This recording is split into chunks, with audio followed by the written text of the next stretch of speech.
একদিন রাজা কৃষ্ণচন্দ্রের মুকুট হারিয়ে গেল। রাজা খুবই চিন্তিত হয়ে পড়লেন, কারণ সেই মুকুট তার প্রিয়। তিনি মুকুট খুঁজতে সমস্ত রাজ্যকে তোলপাড় করে ফেললেন, কিন্তু মুকুটের কোনো খোঁজ পেলেন না। রাজা তখন গোপাল ভাঁড়কে ডেকে বললেন, গোপাল, আমার মুকুটটা যদি ফিরিয়ে দিতে পারো তবে তোমাকে বড় পুরস্কার দেব। গোপাল রাজাকে আশ্বাস দিলেন যে তিনি মুকুট ফিরিয়ে দেবেন।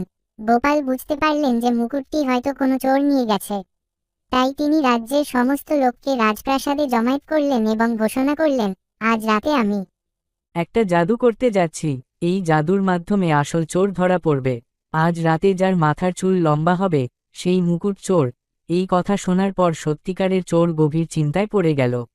ভয়ে সে সারা রাত নিজের মাথার চুল বারবার পরীক্ষা করতে লাগলো এবং ভেবেই চলল তার চুল লম্বা হয়েছে কি না। সে নিজের অজান্তেই মাথার কিছুটা চুল কেটে ফেলল। পরদিন সকলে জমায়েত হলে গোপাল সবার মাথা পরীক্ষা করলেন।